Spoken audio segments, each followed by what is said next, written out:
Diálogo con Jorge Zelaya.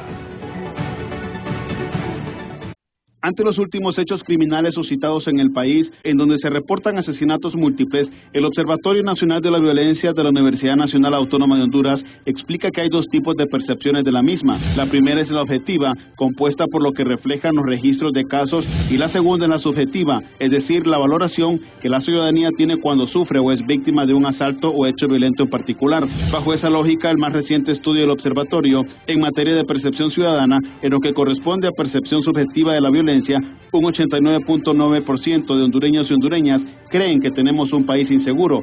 Esta situación es preocupante de acuerdo a las autoridades. Las proyecciones del mismo observatorio muestran que si la tendencia se mantiene, Honduras cerraría el año 2020 con una tasa de homicidios de 45 por cada 100.000 habitantes. Cabe mencionar que durante el 2019, la tasa de homicidios fue de 44.7 por cada 100.000 habitantes, registrando en ese momento un aumento de 3.3 puntos en comparación al 2018. Nuestros invitados el día de hoy en el diálogo junto al licenciado Jorge Zelaya abordarán el tema de la violencia a nivel general, tanto en asesinatos múltiples como individuales.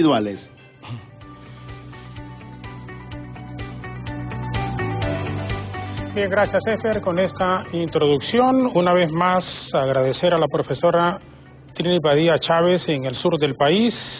Rafael Guzmán, muy buenos días, dice: hermanos hondureños, un fuerte abrazo desde Nueva York.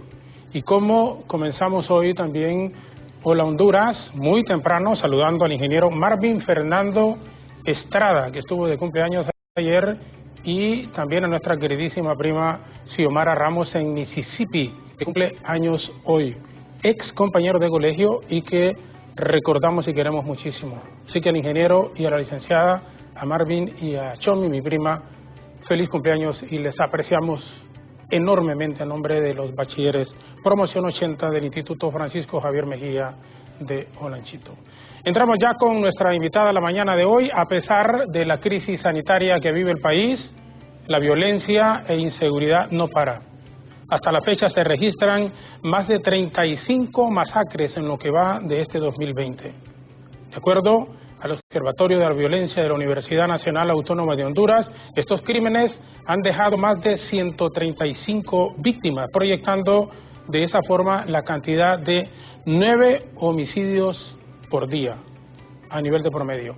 Autoridades de la sociedad civil y defensores de derechos humanos son del criterio que es importante hacer esfuerzos conjuntos para integrar a todas las entidades y disminuir la realidad de violencia e inseguridad, que al final de estos esfuerzos sea la Policía Nacional la que se encargue también de actuar ante denuncias y peticiones ciudadanas. Para nuestra invitada de hoy en este espacio, la situación es preocupante y debe instar a las autoridades a revisar las políticas de seguridad aplicadas en todo el territorio nacional. Hablamos de la directora del Observatorio Nacional de la Violencia, la licenciada Migdonia Ayestas, con quien vamos a abordar la otra pandemia de Honduras, la criminalidad, que quiera ser que sí o que no, o lo que puedan decir también los datos oficiales del gobierno, la percepción y la realidad pareciera ser otra. Licenciada Migdonia, muchísimas gracias por aceptar la invitación y desde luego es un placer tenerla aquí con nosotros una vez más. Muchas gracias, licenciado Jorge Zelaya, por la invitación, por abordar un tema que también es una epidemia en el país y que es un problema de salud pública. Por lo tanto, abordarlo, sensibilizar, es decir, concientizar a la población sobre la violencia y la inseguridad, que va de todos los tipos, las violencias, es importante. Y muchas gracias por la invitación. Todo lo contrario, gracias a usted siempre por estar ahí cuando le solicitamos que nos acompañe. ¿A cuánto asciende las masacres este 2020 contabilizados? Incluso sé que ustedes llevan un control, licenciada, antes de la pandemia y después de las pandemias en las masacres en el país. Efectivamente, la violencia sigue siendo una de las preocupaciones, ya sabemos, y dentro de estas violencias, porque hay suicidios, hay eventos de tránsito, hay accidentes, pero el que más impacta es el homicidio, porque es una persona quitándole la vida a otras, y esas otras esa persona, generalmente un hombre o varios, porque muchos de ellos son ajustes de cuentas, y a pesar de esta pandemia se sigue evidenciando.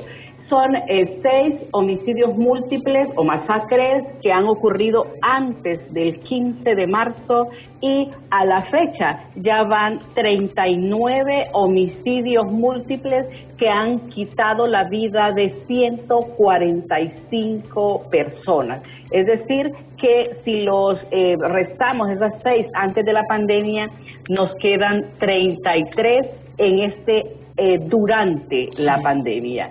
Y se vuelve un problema porque vemos que se sigue desarrollando, quitando la vida de muchos hondureños, los homicidios no paran, y que estas personas no les importa la hora que sea. Ayer se suscitó uno en Patuca, lamentó, y mis condolencias para el juez del Departamento del Paraíso, con sede en Danlí, que le han quitado la vida a sus familiares.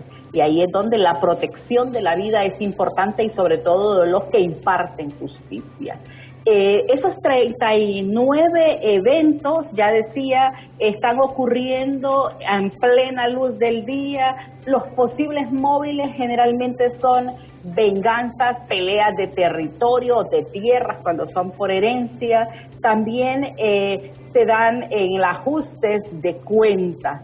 En otros años también esos posibles móviles tenían que ver con temas sentimentales, amorosos, es decir, una persona no le hacía caso al otro y precisamente por eso le quitó la vida. En Copán hay un claro ejemplo. Pero hay en riñas interpersonales, hay ejemplos en Santa Bárbara, tomados de bebidas alcohólicas les quitan la vida a otros. Pero este año particularmente, a pesar de que tenemos una pandemia, que estamos encerrados, se ha evidenciado que todos estos casos tienen que ver con venganza y peleas de territorio. Se vuelve un problema porque hay 4 departamentos que son básicamente los más violentos y donde más ocurren este tipo de eventos.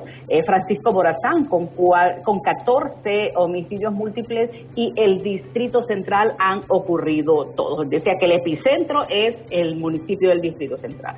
Luego sigue Cortés con 6 eventos, donde San Pedro Sula con 4 y Choloma son los 2 municipios que han ocurrido estos homicidios múltiples.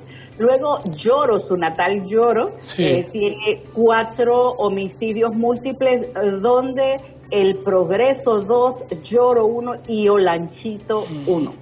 Y ahí es donde se vuelve un problema porque hay muchos departamentos que se evidencia que hay muchos problemas de la actividad ilícita, como narcotráfico, para la venta de drogas, el tránsito de la droga, producción y siembra de estas plantas, de coca principalmente. Ahí es donde está ocurriendo, y vemos gracias a Dios que Brus Laguna y Puerto Lempira ocurrieron una en cada uno. Otros departamentos tienen otras problemáticas, pero también se evidencian. El Departamento del Paraíso, teniendo una cárcel de máxima seguridad, ya ocurrió un homicidio múltiple en Moroselí, es decir, en esa cárcel de La Tolva, y en Danlí otro. El Departamento de Atlántida, con la ocurrida anteayer en en La Ceiba, y otra en Tela, que también son 2 de esos municipios. Pero en los primeros 4, Francisco Morazán, Cortés y Lloro, y Olancho, están ocurriendo el 72% de los homicidios múltiples, 28 de 39. Los meses que más tienen esta ocurrencia, si vemos, es cuando estamos en pandemia. Es el mes de julio, y ya estamos igualando a septiembre, que es el otro mes, y agosto. Julio con 7 eventos y 27 víctimas, agosto con 7 eventos y 20 víctimas, y septiembre que ya vamos con 6 eventos y 24 víctimas. Es un fenómeno meramente urbano, ocurre no en las aldeas que la gente no sabe cómo resolver los conflictos, no es cierto. Sí. Esto tiene que ver muchas veces con las actividades ilícitas y con las formas, como decimos, hiciste algo reñido con la ley o con los negocios ilícitos y estás quitándole la vida. 2 de ellas, de estos 39, han ocurrido en cárceles. Y esto se vuelve un problema porque las cárceles ya, si preservar la vida de todos los ciudadanos es responsabilidad del Estado, más aún cuando tenemos los espacios públicos cerrados como son las cárceles. Hay crímenes que por la dimensión que tienen o a veces cuando hay personajes muy conocidos tienen una repercusión muchísimo más grande que otros, pero sí son alarmantes cuando usted habla de 39 homicidios, 6 antes de la pandemia y hablamos entonces de 33 durante la pandemia que estamos enfrentando, 145 personas muertas. Se habla ahora de venganzas, de peleas, usted lo apuntaba, de territorios, ajuste de cuentas. ¿Por qué se ha incrementado en su concepto y técnicamente por los informes que ustedes manejan y las investigaciones que hacen estas muertes violentas en el país? El país ha sido un país o un territorio fértil para actividades ilícitas como la narcoactividad. Se dejó crecer temas como las maras y las pandillas, que primero en principio estaban en Tegucigalpa y San Pedro Sula y luego fueron adquiriendo territorio que había sido olvidado por el Estado y ahora están en todo el país o la mayoría de los departamentos. Vemos departamentos como El Paraíso, que a raíz de tener una cárcel de máxima seguridad, las pandillas ya fueron a habitar ahí precisamente porque quieren estar cerca de los privados de libertad, que son sus familias, que como pandilleros se vuelven su propia familia y tienen esa concepción de que la familia hay que defenderla hasta con la muerte. Entonces ahí se vuelven esos problemas. Otros problemas, ya los decía, es que las instituciones que debienen brindar la seguridad lo hacen no con la contundencia que se requiere.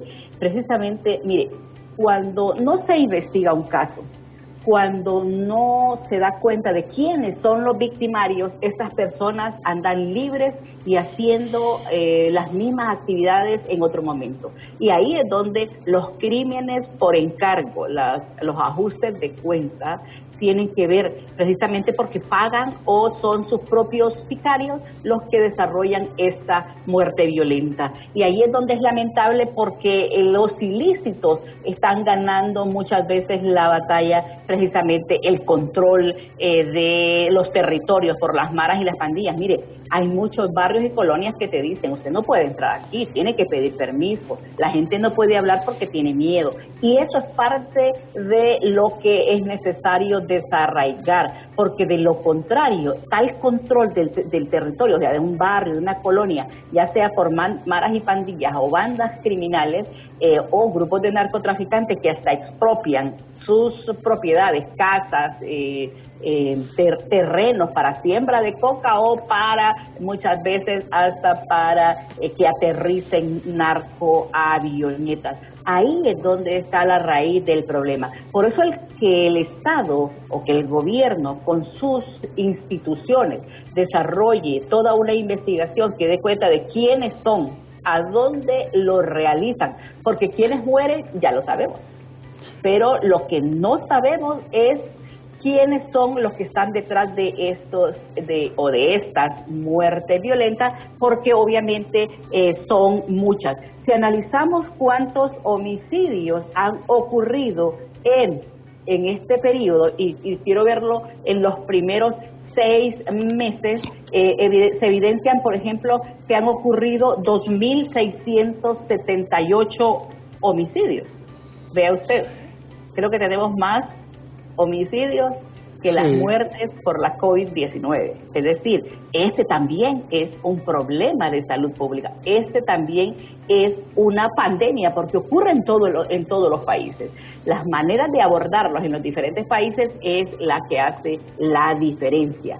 El control y la disuasión del delito es importante porque precisamente la ciudadanía le da la autorización al Estado, al gobierno, para que use la fuerza, use los órganos o cree instituciones para que en nombre de la población hagan las acciones o las estrategias para controlar el delito, pero también el de prevenir, porque el problema de esto es que cuando no se hace lo suficiente, los delincuentes están en la calle, es decir, no se hace investigación científica criminal, entonces lo que pasa ahí es que la gente o los victimarios siguen desarrollando su actividad criminal y creen que el brazo de la justicia no va a llegar.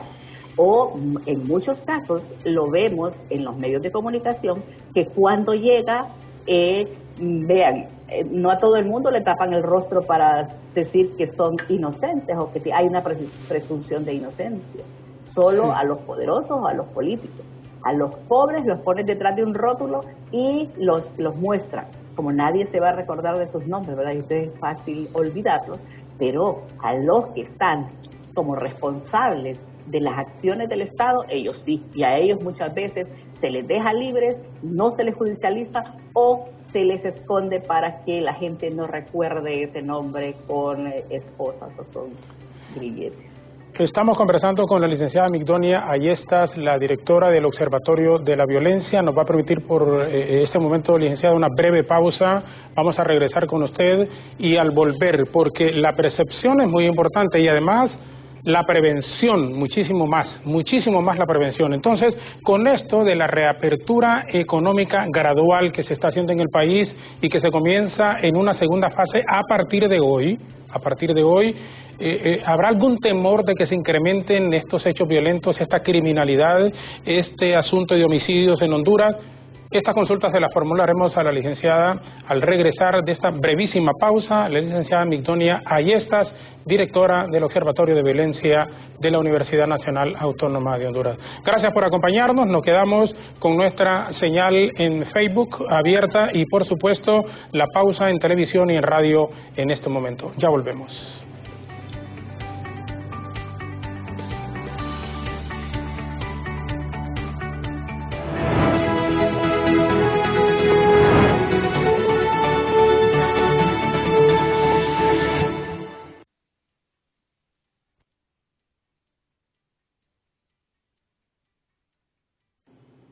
Bien, continuamos con más aquí en Hola Honduras. Muy interesante el tema y sobre todo por la cantidad, ¿verdad?, que registra 2.678 en estos meses de pandemia, si contamos antes del 15 de marzo. Claro, acuérdense que el Observatorio de Violencia que dirige la licenciada Ayestas lleva con minuciosidad todos estos datos.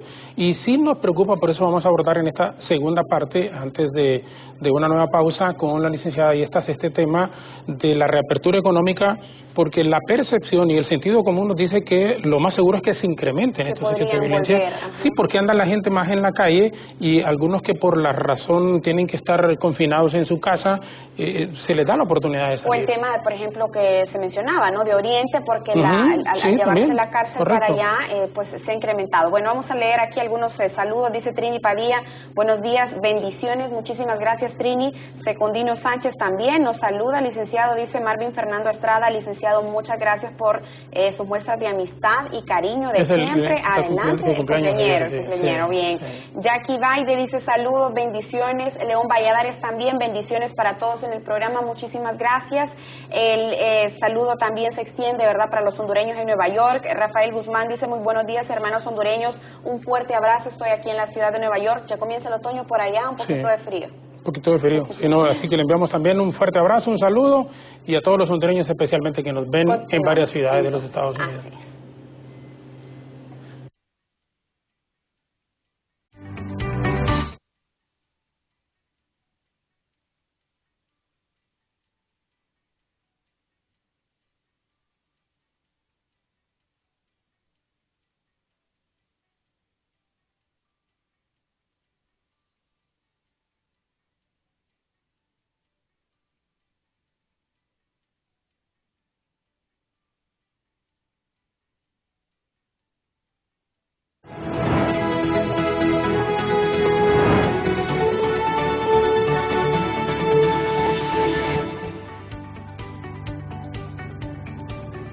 Conversamos y regresamos en este momento con la directora del Observatorio de Violencia de la Universidad Nacional Autónoma de Honduras, la licenciada Migdonia Ayestas.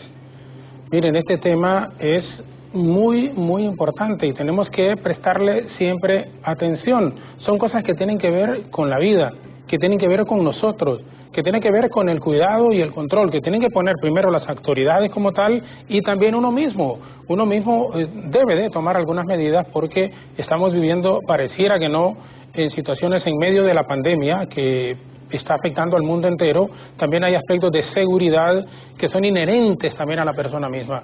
En relación a lo que fue el 2019 y el 2020, ¿qué parámetros diferentes se pueden establecer en cuanto a números y también, claro, el año pasado no estábamos viendo a esta fecha ni en mente creíamos que podía ocurrir lo que estamos enfrentando con lo del COVID-19, licenciada, pero del año 2019 a lo que llevamos del 2020, ¿cuáles son las diferencias que se pueden establecer?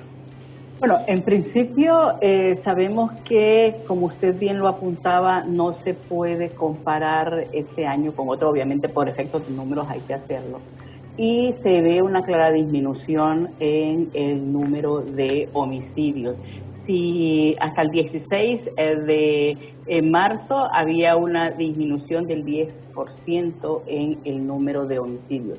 El punto de esto es que los últimos meses del año siempre son especialmente violentos y eso es lo que hace que se aumente el número de homicidios.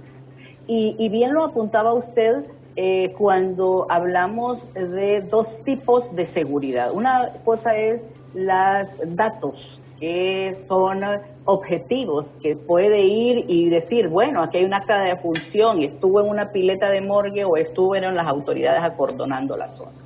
Y eso es lo que llamamos seguridad objetiva.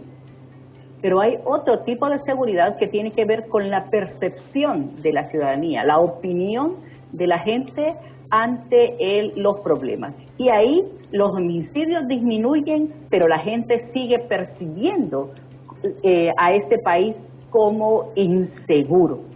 Y ahí es donde es importante en este momento de la reapertura. Mire, la tasa de homicidios el año pasado está cerrando en 45 por cada 100.000 habitantes. Habíamos proyectado 44.7 por cada 100.000 habitantes, pero el observatorio, con su afán de llegar más cerca a la realidad, está incorporándole a la Secretaría de Seguridad muchos de los casos que no habían sido consultados en fuentes oficiales y por lo tanto hay casos que tienen que incorporar y eso hace que aumente la tasa de homicidios. Precisamente es la responsabilidad del observatorio y la confianza que la ciudadanía nos ha dado de contarnos a través de un sistema de participación ciudadana que se tiene con web y app, precisamente para que la gente nos diga qué es lo que está pasando y ahí evidenciar más la situación. Por eso es que vamos a cerrar el 2019 con una tasa de 45 por cada 100.000 habitantes y este año, déjenme decirle que se está proyectando una tasa entre 37 y 40 por cada 100.000 habitantes. No está actual. Precisamente la reapertura nos va a decir cómo vamos a estar precisamente porque tenemos desde el 15 de marzo hasta este momento estamos confinados, encerrados. Y eso hace que muchos de los delitos como homicidio que tienen que ver con riñas interpersonales entre vecinos y demás no se están desarrollando precisamente porque no estamos relacionándonos con esta distancia física, también ayuda a la disminución de los homicidios. Pero en materia de percepción, como usted ya lo decía, el 89.9% percibe que la situación del país es insegura. Y vea, el municipio también lo consideran inseguro. Solo consideran que es seguro el barrio, pero el barrio es la dinámica donde nos desarrollamos todos, donde conocemos bien a algunos de nuestros vecinos, porque ahora la gente no tiene confianza en preguntar a los nuevos vecinos. Pero ahí se conocen todos, entran, salen todos los días y saben quién, a pesar de que hay muchos de los problemas y saben cuáles son los problemas, la gente tiene mucha confianza o se siente seguro en el barrio. Vea, Y ahí es donde, a pesar de que la gente sabe que en el barrio se siente seguro, sabe que hay muchas dinámicas que están ocurriendo en ese barrio, y ahí también es la autoridad la que debe saber qué es lo que está ocurriendo en el barrio. Y por ejemplo, cuando le preguntamos en qué lugares de ese barrio o de esos espacios públicos se siente inseguro, esta es una encuesta de percepción de inseguridad y victimización en Honduras que se aplicó la encuesta entre septiembre y octubre del año pasado. Podríamos decir que es una fotografía de esos meses, pero que nos permiten preguntarle a la ciudadanía antes de esos 12 meses, o sea, qué ocurrió antes del momento que estamos frente a frente encuestándolo, o qué va a suceder después, o qué planes tiene para después esa persona. Ya vamos a hablar de los planes. Entonces establecen que el lugar que se sienten más inseguros es en el transporte público. Y vean, no es casual. En el transporte público hay muchos problemas, desde que los extorsionan y pagan mucho dinero por la extorsión, hasta que ahí les mandan mensajes a los transportistas en el cuerpo de los conductores. Pero también ahí es donde asaltan, ahí es donde roban, donde hurtan, porque mucha gente sabe que le sacaron el monedero, el dinero de su cartera y no se dio cuenta. Eso es un hurto, o que la amenazaron con un cuchillo, que generalmente en su mayoría la gente dice que es con arma de fuego, y le están quitando sus pertenencias. Ahí es donde la gente dice, cuando hablamos de victimización, que lo que más les ocurrió son los robos. Pero el espacio público, el transporte público, se vuelve un problema. Por eso es que en esta reapertura, esa unidad de transporte que crearon debe de ser eficiente, que hasta el momento no lo ha sido, precisamente para buscar estrategias que no tengan que ver solo con andar en la unidad un policía. Es porque ¿qué hace una golondrina ahí en un bus cuando hay 20 personas que están ahí y que van a entrar una o varias a pedir el dinero así muy suavemente?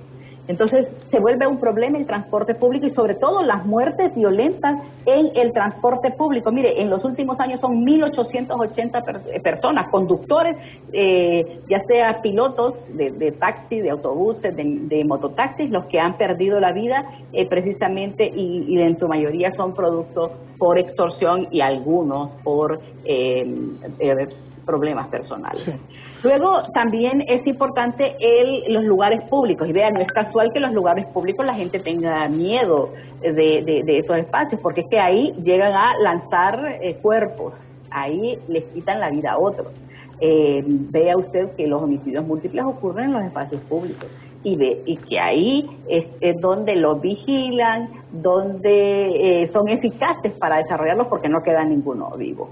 Entonces ahí es donde está un problema, y el 67.2% establecen que el barrio es donde se sienten más seguros, pero que en ese barrio ocurren cosas como venta de drogas, consumo de alcohol en las calles, que en las calles también ocurren homicidios, y que establecieron que el 33.2% de los encuestados estableció que hay maras y pandillas.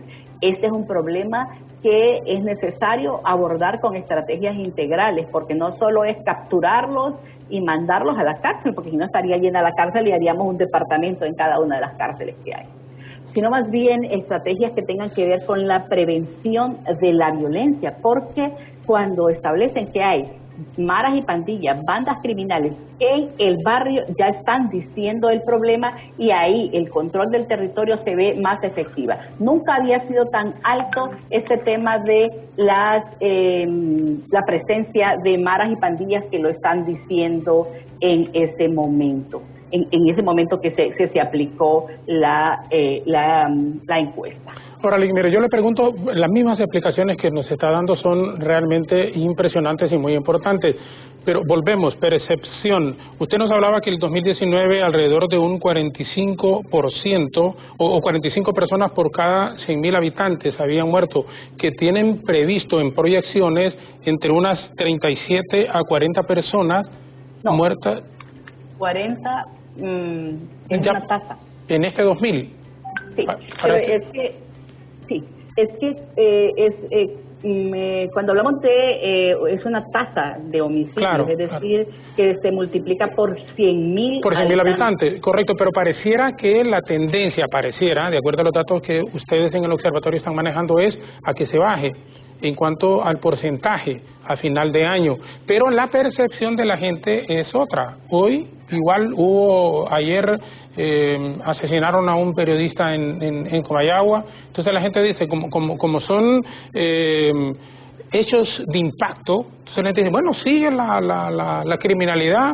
Cuando se habla en un pueblo de una masacre, 4 o 5 personas que murieron, continúan los hechos violentos aun cuando el gobierno con sus datos oficiales o en este caso el observatorio dicen otra cosa. Es que somos o muy negativos, o la percepción nuestra como pueblo, como ciudadanía, no nos hace ver verdaderamente la realidad de lo que está ocurriendo, o es que también en el hecho real están bajando estos hechos de violencia en relación a lo que pudo haber sido el año pasado también y otros años atrás, licenciada. Mire, el problema nuestro, y es que el gobierno nos acostumbró a creer que solo el homicidio es hecho de violencia y que solo a través de la tasa de homicidios como único indicador es lo que ocurre en el país. Mire, los homicidios, si bien es cierto, es el único hecho que podemos probar precisamente porque la gente va y establece ante el Registro Nacional de las Personas un acta de defunción, donde la policía en muchos de los casos va y acordona la zona, el fiscal ordena el levantamiento del cadáver y medicina forense lo autopsia cuando hay, porque no está en todo el país. Entonces creen que eso es lo único, pero hay otros hechos, como ya decía, el robo, el hurto, las violaciones, el maltrato a menores. Mire, las muertes violentas de mujeres es un problema en el país. El hecho de la violencia física, psicológica y sexual en Honduras es un problema. Pero si solo lo vemos a través de la tasa de homicidios, cometemos el error que nos quieren acostumbrar a ver. Precisamente, y es que es lógico. Mire, los gobiernos se quieren comparar en el mundo y tal vez quisieran que les dieran el Premio Nobel de la Paz porque han disminuido la tasa de homicidios.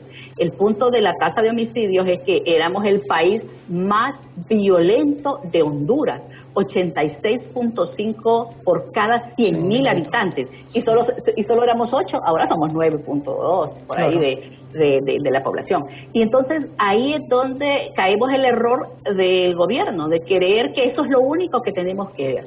Precisamente como observatorio analizamos todos los tipos de, hasta las muertes en transporte público, porque son de alto impacto.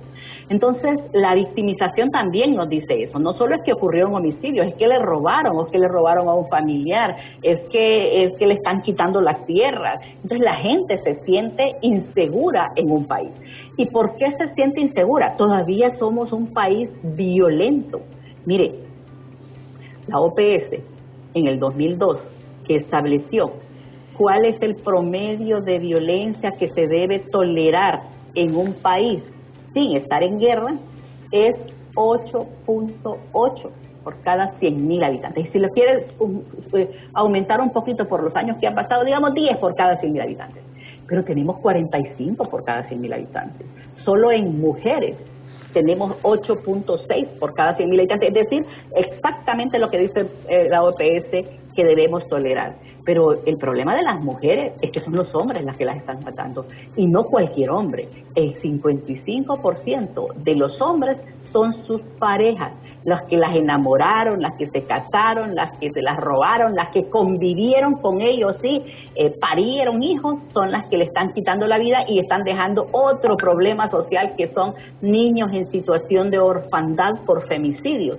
ahí es donde tenemos el problema. Por eso es que el verlo a través del homicidio es un problema, porque hay 30 indicadores de seguridad que también tenemos que ver. Igual, uno de ellos, por ejemplo, es el uso del arma de fuego en estos hechos, ya sea en homicidios, en suicidios. Bueno, en eventos de tránsito no, ya saben, ¿verdad? Porque son con vehículos, con automotores, sí, con vehículos que tienen ruedas. Entonces, ahí es donde se vuelve el problema. Por eso es que cuando nos decían, no, pero es que el observatorio solo dice los que murieron, pero primero que no lo registran todos. Entonces, desarrollamos y vamos avanzando de acuerdo a lo que nos va diciendo la ciudadanía. Desarrollamos los observatorios regionales de la violencia en todos los centros universitarios que nos apoyan los directores de los centros universitarios de todo el país. En Olanchito hay uno, ¿saben? Y eso es precisamente para estar más cerca de la realidad. Luego también desarrollamos un sistema de participación ciudadana, porque la gente nos puede contar anónimamente qué es lo que está pasando, desde un hurto a un accidente de tránsito a un homicidio. Nos interesan todos los indicadores. Y luego también, que es importante, es que lo que dicen estos medios de comunicación. Por eso es que cuando nos decían, no lo dicen todo, entonces nos acercamos a esa realidad con estas formas. Pero también sabemos que una cosa, y ya lo decíamos, es lo que ocurre, y otra cosa es lo que piensa, la opinión de la ciudadanía. Y vea, todos opinan de diferentes formas, ¿verdad? Así como es el país más seguro del mundo, como por ejemplo, si el 89.9% dicen que es el país inseguro, pues el resto dice que es seguro. Entonces, por la objetividad que nos caracteriza es que desarrollamos este tipo de análisis. Nada fácil y nada barato hacer este tipo de encuestas de percepción en todo el país, incluyendo Islas de la Bahía, y también, gracias a Dios, precisamente tenemos el apoyo del Instituto Nacional Demócrata para desarrollar este trabajo, precisamente porque con los recursos que la Universidad Nacional Autónoma de Honduras, que ya nos apoya con todo el personal permanente para desarrollar todas las acciones como observatorio, no es suficiente, porque en promedio cuesta más o menos $95,000 desarrollar una encuesta de este tipo, y con la calidad que se desarrolla, precisamente porque son profesores de la universidad, a quien no les pagamos obviamente, y a estudiantes de la universidad que se despliegan a través de todo el país para aplicar estas encuestas.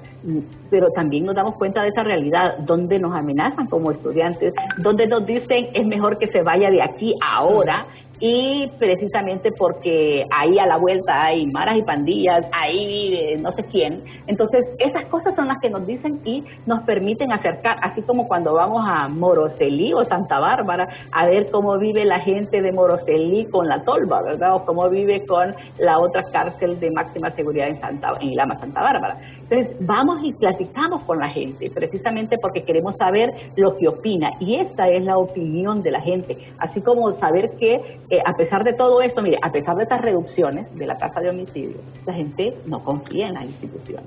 Vea, menos del 32% de la confianza de la ciudadanía. O sea, la ciudadanía aplaza a las instituciones que debienen brindar seguridad y justicia. Desde la Corte Suprema de Justicia, el Ministerio Público y la Policía Nacional, que ocupan los lugares intermedios, hasta la Policía Militar del Orden Público, Fusina, que son los que ocupan el lugar más alto de ese menos del 32%, es decir, el 31.9% lo ocupa la Policía Militar del Orden Público. Vean, y eso es una preocupación para la policía. Claro. La gente confía más en la Policía Militar del Orden Público y la agencia, la Fusina, la Fuerza Interinstitucional, con 31.9 y 31.2, y menos en la policía, solo déjenme ver, 28.5% en la Policía Nacional, es decir, hay una baja calificación. Pero en los peores, es decir, que deberían de preocuparse, porque la gente es la que vota, la gente es la que dice si sirven o no sirven como instituciones o como funcionarios. El 13.9% el Congreso Nacional es el peor evaluado. Pero luego sigue, el anterior es el presidente de la República, con 15.2%. Es decir, entre todos los aplazados, los peores son el Congreso y el Ejecutivo. Y el Congreso. Y ahí es donde está el problema. ¿Qué es la confianza? ¿Por qué les preguntamos esto? Porque son los responsables en hacer leyes, en hacer estrategias y en estar de cara a la ciudadanía, de investigar, de judicializar hechos. Por eso es que hablamos de seguridad y justicia y los incluimos a el Congreso Nacional porque es los que establecen las leyes, el Código Penal ellos lo aprobaron, claro. O otras leyes, pero el presidente de la República también, porque todas esas estrategias para disminuir la seguridad se supone que vienen de su cerebro, ¿no? O de su equipo asesor. Y ahí es donde está el problema, precisamente porque la gente no confía en ellos. Estamos completamente de acuerdo, eso es lo que ocurre con el Congreso Nacional, con el Ejecutivo en este caso, y la evaluación que se hace, usted misma lo ha manejado en este instante, que estamos hablando de un 13% para los diputados y un 15% para el presidente de la República. Vamos a hacer una pausa en señal abierta, nos quedamos en Facebook en este instante, y cuando regresemos le vamos a preguntar a la licenciada Ayestas, ¿cuál es el sector de la sociedad más vulnerable?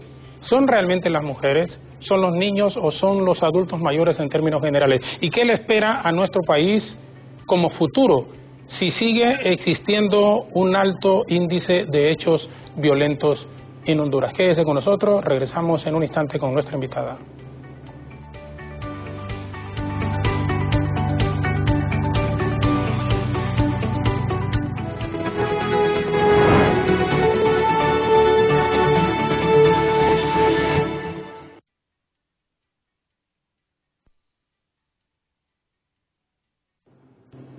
Gracias amigos por estar con nosotros en esta interesante evaluación. Nos plantean aquí también muchas dudas, especialmente para la zona de Chamelecón y toda esta parte, ¿verdad? Que es una zona también afectada por la violencia y que en los reportes de Naciones Unidas o de otras organizaciones internacionales siempre ha figurado como un tema rojo en el mapa, licenciado. Claro, acuérdese, Ethel, que estas son, hay algunos lugares más que otros en donde la situación de criminalidad, de violencia, de delincuencia se ha incrementado. Por ejemplo, Choloma, por decirle algo, se hablaba de Chamelecón, sí, que es ahí en San Pedro Sula. Igual Choloma ya es casi, pareciera aunque es una ciudad obviamente, pero pareciera una colonia de San Pedro Sula. Aquí se han incrementado los hechos de violencia porque ha habido más presencia de gente de otros lugares que han llegado ahí por lo de la maquila. Entonces tiene que ir aparejado a oportunidades de empleo que se le puede dar a la gente, que es loable, el que haya aspectos de seguridad que se incrementen. Si habían, por decirle un número, 10 elementos de policía, o de la policía militar en esa zona, debería de incrementarse entonces más, para tratar de ir aparejados con los aspectos de seguridad que se puedan manejar en esos lugares. Bueno, mira, aquí hay una opinión, dice, por eso nosotros nos vamos de Honduras, por la situación de violencia. Sí, es bien, y bien complejo. Tema, ¿verdad? Que nos obliga a emigrar a otro país porque la situación de violencia se vuelve insostenible. Como decía la licenciada Ayestas, no se trata solo del asesinato, sino también del acto delincuencial o del acto de violencia que puede haber previo o que puede afectar a otra persona. Y lo que debería de haber es más oportunidades, es lo que uno le dice, más posibilidades y que la gente se sienta. Imagínense estos datos que maneja en el sector transporte, más de 1.800 personas que han muerto. Bueno, entonces, ¿qué es lo que tiene que hacer el gobierno? Incrementar o dar seguridad al transporte público para que la gente pueda recurrir y tener las oportunidades de dejar ¿Quieren que la gente deje sus carros en casa? ¿Y cómo lo va a dejar a alguien si el transporte público es inseguro? Claro. Así es. Bueno, es un tema complejo. Seguimos entonces con más de diálogo aquí en Hola Honduras.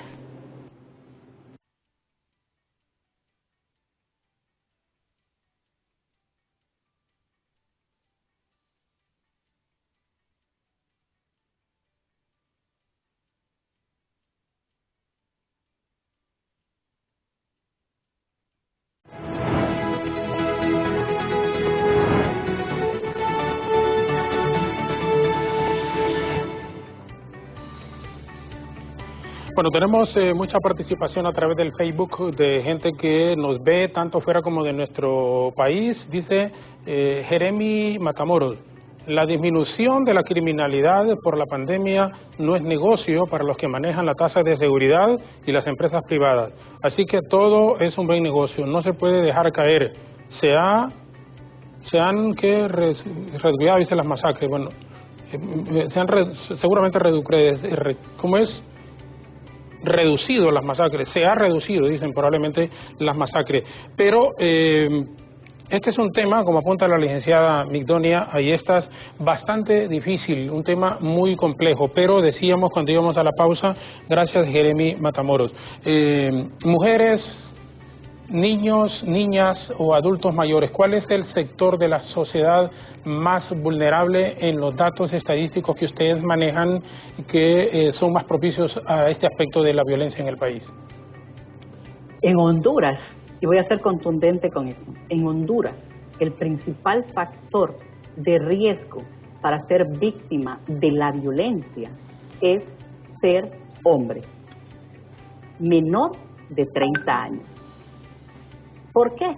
Porque ahí es donde ocurre la mayor tasa o el mayor número de homicidios. El homicidio va apuntado hacia los jóvenes, pero las mujeres son especialmente vulnerables precisamente porque quienes les quitan la vida no es cualquier hombre, es la persona con que convivió, que enamoró, que estuvo un proyecto de vida y que en este momento le está quitando la vida o le está desarrollando esa violencia física, psicológica, que lleva a una violencia sexual o a la muerte. Por eso es que se vuelve un problema que no se establezcan estrategias integrales para grupos vulnerables. Pero vea, mire, en este momento y en esta pandemia, las personas de la diversidad sexual, lesbiana, gay, travestis, transexuales, LGTBI total, son especialmente vulnerables. Muchas trans en este momento han perdido la vida. Y ahí es donde se vuelve un problema, porque entonces, si tenemos que buscar una causa, tenemos que ver la cultura violenta con que nos han criado. Por eso es que la tarea de prevención de la violencia tiene que empezar en la familia, en la escuela, en la iglesia, enseñándonos cuáles son los factores de protección. Pero los factores de protección para que una persona no se convierta en victimario a futuro es las buenas relaciones en la familia, es la comunicación en la familia.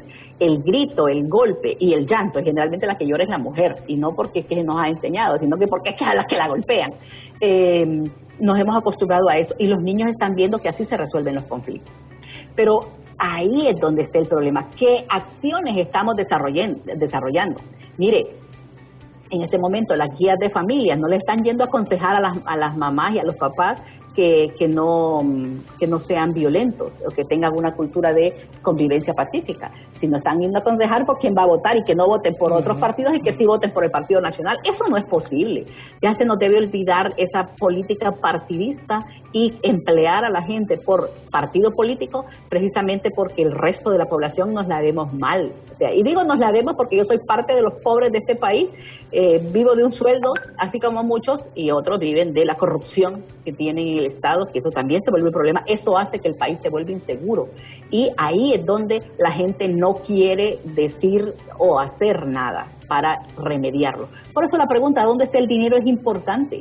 Y no me digan que contratando médicos, porque ya dijeron que los médicos no les pagan. No me digan que comprando hospitales, porque ya vimos que los hospitales ni siquiera funcionan y que la gente como Lanchito, que acaban de presentar una información, ha creado un hospital de triaje, pero le han tenido que pedir el dinero a la gente. Entonces la pregunta es, ¿y dónde está el otro dinero? Y es una pregunta, el de la tasa de seguridad. Y es una pregunta válida, es una pregunta legítima y que deben de responderla, es decir, y no molestarse. Honestamente te lo digo, aun cuando yo tengo bueno, la gente lo sabe, yo soy del partido, es decir, del partido que está gobernando en este momento. Sí, pero hay cosas que a uno no le gustan también, y que es una realidad, ¿dónde esté el dinero? Se tiene que decir. Y cuando solo decimos así, no, que ahí está en la contratación de doctores, bueno, pero cuando quieren darle también el acuerdo a los doctores, no es posible que solo se le quiera dar a los que acaban de entrar ahorita, y aquellos que están por contrato hace 15 y 16 años, por decir algo en este instante, Pero sí nos parece sumamente interesante. Mire, este es un tema que nos llevaría muchísimo más tiempo y por eso quisimos abordarlo con usted. Tarea de prevención, fundamentalmente tiene que hacerse en forma primaria en el hogar. en el hogar, en el hogar, en el hogar, en el hogar. Uno les insiste. Y cuando a los años que ya tenemos, y uno que es abuelo, pucha, y ayer hablaba con Senia y hablaba permanentemente, yo digo, quisiera tener 30 años atrás para tener 4 solo de matrimonio y tener esos 3 primeros hijos que tuvimos y criarlos, pero aun cuando nos sentimos felices de tener los hijos que tenemos, pero criarlos un poco más diferentes, cuando digo un poco más diferente, darnos cuenta que la base de los jóvenes, niñas o niños, es el hogar. Después hubo un complemento, la escuela, la iglesia, pero usted lo apuntó, licenciada, y es importantísimo.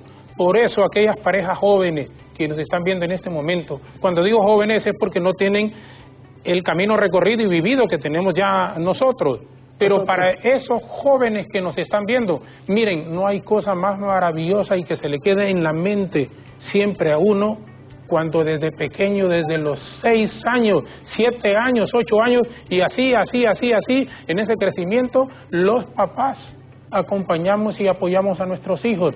Eso es lo que se nos queda en nuestra memoria, en nuestra mente, en nuestro corazón. Eso se nos queda para toda la vida. Y la forma en cómo lo eduquen a uno, lo críen a uno, ahí mismo va a ir dando frutos. Por eso un árbol que nace torcido no da buen fruto, un árbol que va correcto, y eso es aplicable para la vida. Lic, yo le agradezco muchísimo. ¿Cuál es el futuro de la sociedad nuestra en este instante si no existe un alto a los hechos violentos que ocurren? Y ya no solo es una pregunta genérica en nuestro país, sino que también en el mundo en términos generales.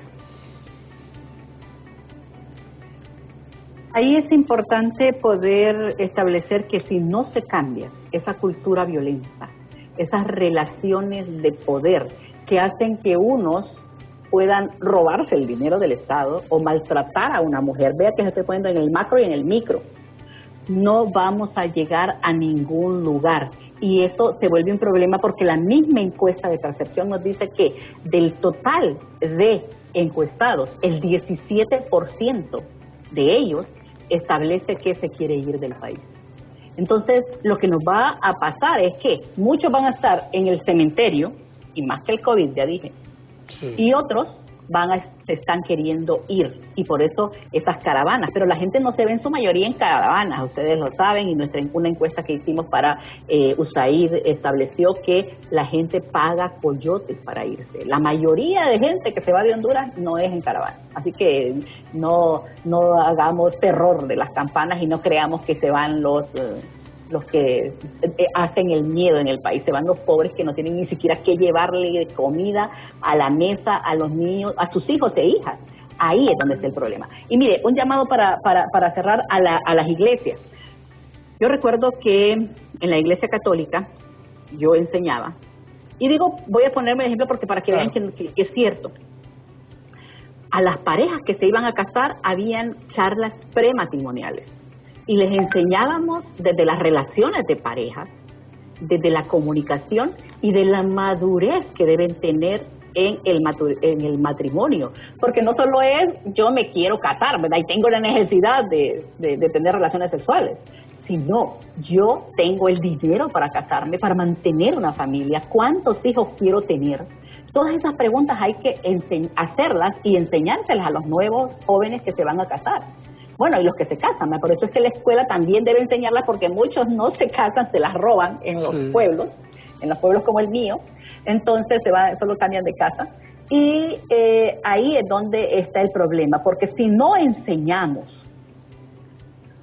cuáles son esas relaciones de igualdad para que ese poder sea horizontal y que no en este momento no sea solo que pierden las mujeres y las niñas y los niños, porque son los débiles, son los que no tienen el poder y a los que se ejerce con golpes, gritos y humillaciones, que lleva a la violencia física y a la violencia psicológica y muchas veces a la sexual, porque ese se vuelve un problema en el país.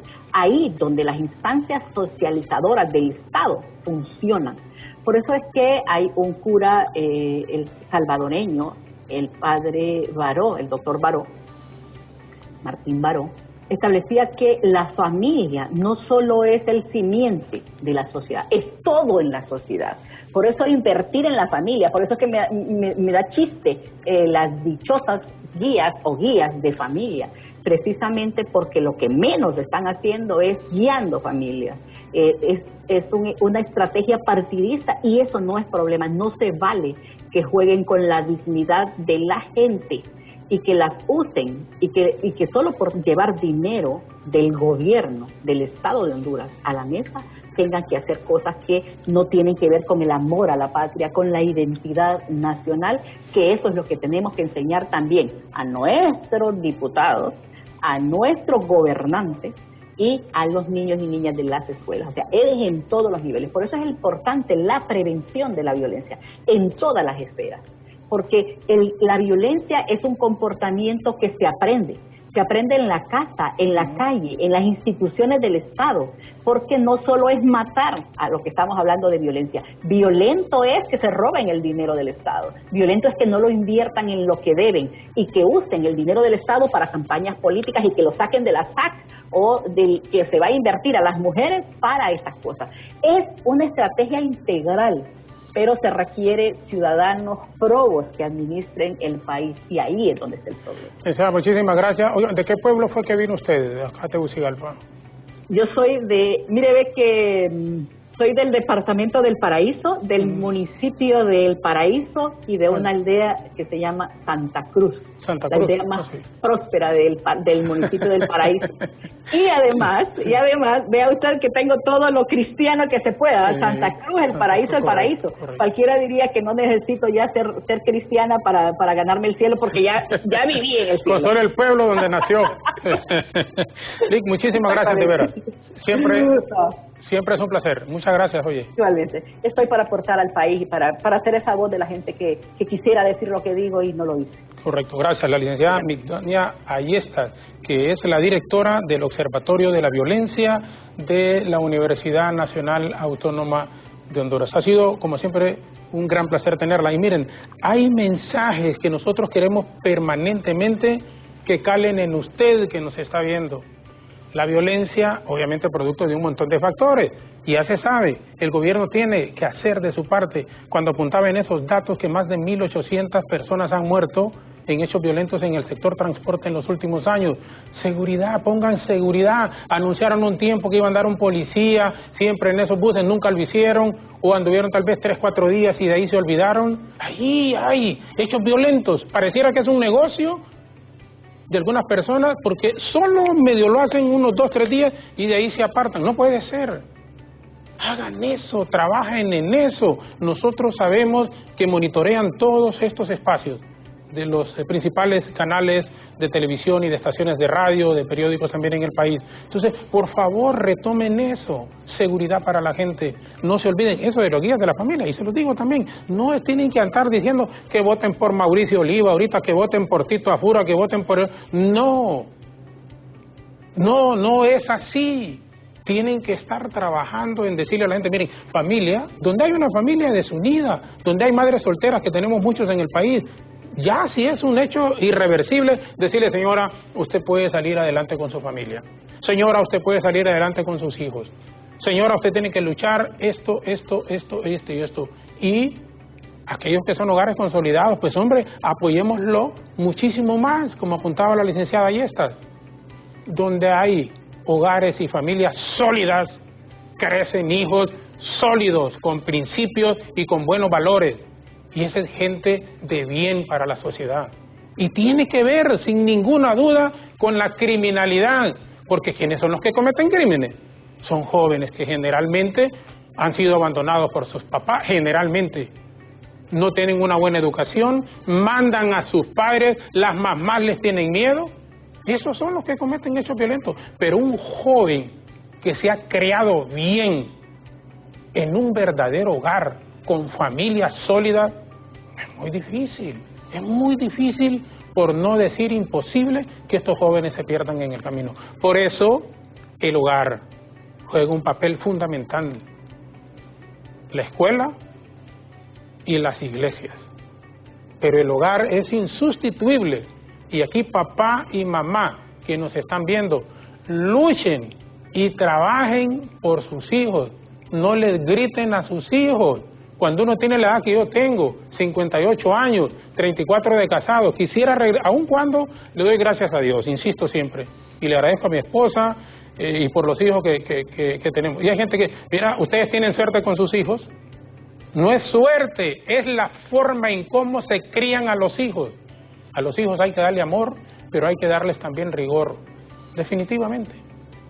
Si no, les insisto que todos estos jóvenes, apuntaba la licenciada Ayestas, y miren quiénes son los que más participan en hechos de violencia en el país. Hombres menores de 30 años. Ahí está. Hombres menores de 30 años. ¿Y ustedes creen que esos jóvenes que cometen hechos violentos lo hacen así por así? No, es una conducta inadecuada que tuvieron desde pequeños. Por eso ahí tiene que estar la mano del papá, la mamá. Y una señora que puede, yo Jorge, yo que soy madre soltera, no importa señora, usted la autoridad sobre sus hijos jamás debe de perderla. Si es madre soltera, no importa, es la madre de esa criatura. Y enséñele a que se comporte como un verdadero caballero o como una dama. Y que respete también a su entorno, a todos, a sus abuelos, a sus vecinos, a sus compañeros de escuela. Y no le enseñe picardías, utilizando lenguajes así populares. Enséñele a que tiene que ser una persona de bien y una persona correcta. Gracias de nuevo a la licenciada Migdalia Ayestas, que es la directora del Observatorio de Violencia de la Universidad Nacional Autónoma de Honduras. Repetición de este diálogo hoy a las 11 en punto de la noche, siempre aquí por BTV. Ethel, Alejandra y Efer continúan hasta las 9 en punto de la mañana. De mi parte, muchísimas gracias, muy buenos días y que Dios les bendiga.